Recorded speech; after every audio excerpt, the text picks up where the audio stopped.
لو بتدور على شغل بره مصر وشايف ان في طرق كتير ومش عارف ايه اسهل وانسب واضمن طريقه، فالفيديو ده ليك. كمل الفيديو للاخر وان شاء الله هتلاقي فيه الحاجه اللي انت بتدور عليها.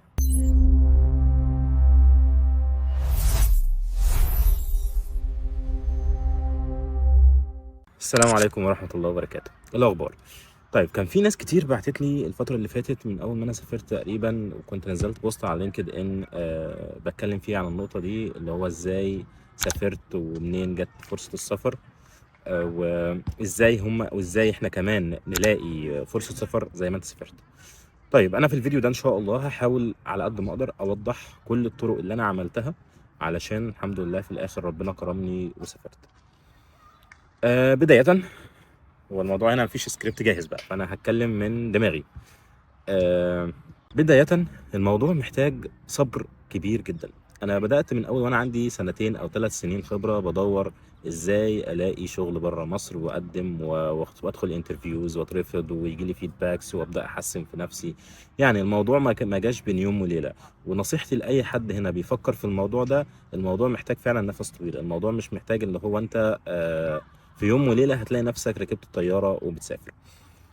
طيب، انا هقول لك انا ايه الطرق اللي انا عملتها واللي انا خدتها عشان خاطر الحمد لله في الاخر ربنا كرمني وسافرت واشتغلت تقريبا هنا دلوقتي بقالي 3 سنين تقريبا في هولندا. فانا هحاول ان شاء الله اوضح كل الطرق اللي انا عملتها واللي دلوقتي في ناس برضو تانية غيري عملها، وفي حاجات انا ما كنتش عارفها وغيري عملها. فانا يعني جمعت معلومات كتير من اللي انا عملته ومن الناس، وهحاول دلوقتي اوضحها لك في الفيديو. وربنا يعني ايه، ان شاء الله امشي على خطوات وان شاء الله ربنا يكرمك وتلاقي حاجه. اول حاجه، حدد البلد اللي انت عايزها، او حدد يا سيدي بلدين 3. مش لازم تقول في المطلق انا عايز اسافر. يعني ما تجيش تقول انا عايز اسافر اوروبا فانا هدور في كل اوروبا، لا. هو المفروض انت في الاول بتارجت بلد معينه، بلدين 3 4، بس حط ليميت. ما تفتحش الموضوع قوي. عايز تفتح الموضوع ده حاجه ترجع لك طبعا، بس يعني انا نصيحتي هنا حدد بلد علشان خاطر تقدر تركز عليها اكتر. ليه؟ هقول لك دلوقتي. اول حاجه، بعد كده جهز سي في بالبلد اللي انت اخترتها. كل تقريبا بلد هنا انا لما جيت يعني عرفت ده، هم عندهم هنا زي ما تقول كده السي في له تمبلتس معينه. فانت حاول بقى بمساعد مثلا شات جي بي تي، جيميناي، التولز بتاعت الذكاء الاصطناعي، تظبط لك السي في على التمبلت البلد اللي انت رايحها. يعني انا لما جيت انا كنت بقدم بالتمبلت بتاعت مصر، بس المدير الجديد لما جيت هنا والحمد لله الدنيا ظبطت، قال لي السي في بتاعك محتاج يتظبط اكتر من كده على طريقتنا هنا. بس يعني الحمد لله عشان احنا كنا شفنا السي في وما ركزناش قوي في التمبلت، فربنا كرم وعدينا. بس المفروض يكون ليك تمبلت معينه في السي في تمشي عليها، اللي هي التمبلت بتاعت البلد اللي انت جاي عليها. دي اول نقطه. اظبط السي في بتاعك واظبطه صح، دي اهم حاجه. حاول وقول للشات جي بي تي مثلا، قول لجيميناي قيم نفسك كانك انت الاي تي اس، او اللي هو السيستم اللي السي فيز بتدخل عليه بيفلترها.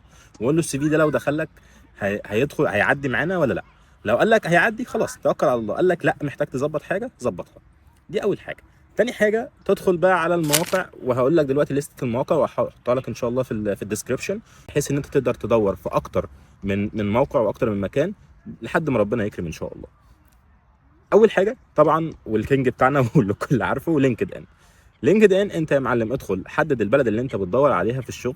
مش بتقول في المطلق، لا، انت حدد البلد نفسها. مثلا دلوقتي انا في هولندا، فانت هتكتب نيذرلاند، وهتيجي في الخانه الثانيه انت هتكتب مثلا كلمه سبونسرشيب او الرول بتاعك. اول حاجه ممكن تحط الرول بتاعك، وبعد كده ابدا شوف الوظائف. هتلاقي في شركات بتكتب ان هي فيزا سبونسرشيب، فانت لو في شركه عامله السبونسرشيب بتاعت الفيزا دي تقدم عليها.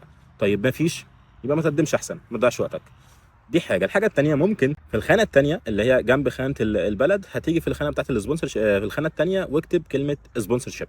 فانت هيجي لك هنا كل الوظائف في البلد دي اللي بتدعم السبونسرشيب. دور بقى على الرول بتاعك هل هي موجوده ولا لا. دي طريقه. في رول في الشركه بتعمل الفيزا سبونسرشيب، قدم. ما فيش خلاص اسكيب على اللي بعده على طول، ما تضيعش وقت. وفي ناس بتعمل حركه يعني انا شايفها مش صح.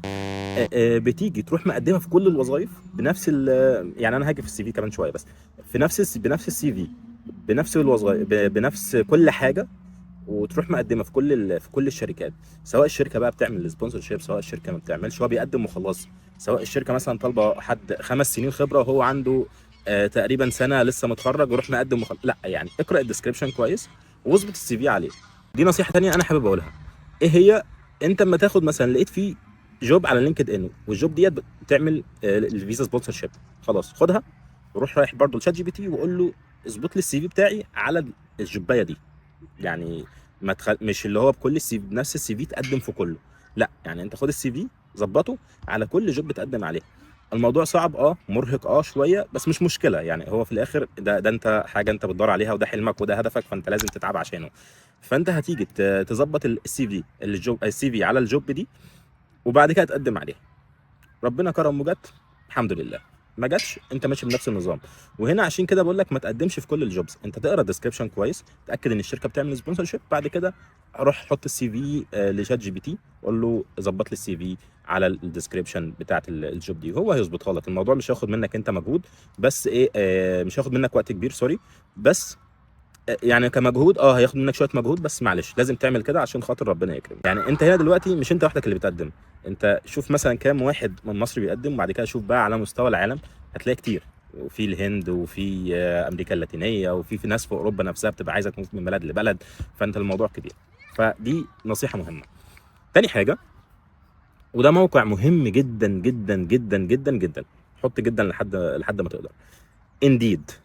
انديد من المواقع المهمه جدا، وفيها فلتر بيقول لك الشركات اللي هي بتعمل سبونسر شيب، فيها فلتر بيعمل كده، بتفلتر بين الشركه بتعمل سبونسر شيب ولا لا، بيطلع لك كل الشركات. حدد برضو البلد وبعد كده تعمل. على سبيل المثال، انا لما كنت بقدم في مصر كنت بقدم على indeed.com. ما جيت هنا لقيت في حاجه اسمها indeed.nl، اللي هي بتاعت نيذرلاند.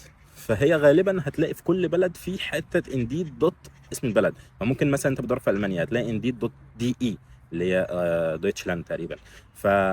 فانت يعني حاول تشوفها بالشكل ده. ما عرفتش، خلاص انديد دوت كوم بيكفي بالغرض. هتحدد البلد وتحط الفلتر بتاع الفيزا سبونسرشيب. دي تاني حاجه.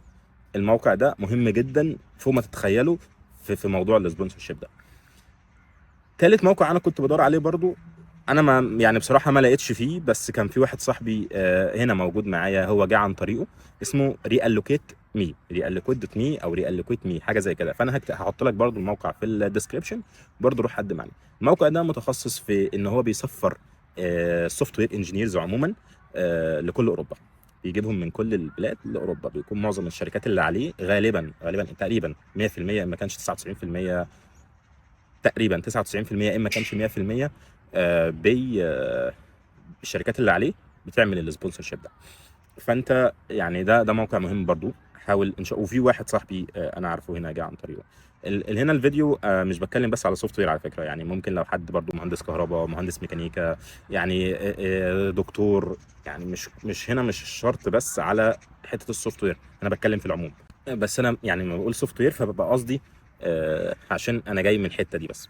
رابع موقع ممكن تدور فيه وبرضه بيساعد في الموضوع ده قوي، موقع اسمه landing.jobs. ده برضه بيعمل معظم الشركات اللي عليه، او هو متخصص زي ريالوكيت مي كده في السفر، ان هو بيسفر الناس بره. وهتلاقي عليه برضه كل التخصصات، مش شرط سوفت وير بس. بعد كده في برضو عندنا خامس موقع، ستاك اوفر فلو. هو ستاك اوفر فلو ممكن ما تلاقيش عليه كتير قوي، بس في خاصيه حلوه انا كنت بستخدمها، مش عارف اذا كانت لسه موجوده دلوقتي ولا لا. انا ممكن ابقى اتاكد برضو واعمل واحطها في الديسكربشن. ستاك اوفر فلو في حاجه اسمها ستاك اوفر فلو جوبز. ده بتدخل برضو في فلتر اسمه فيزا سبونسرشيب.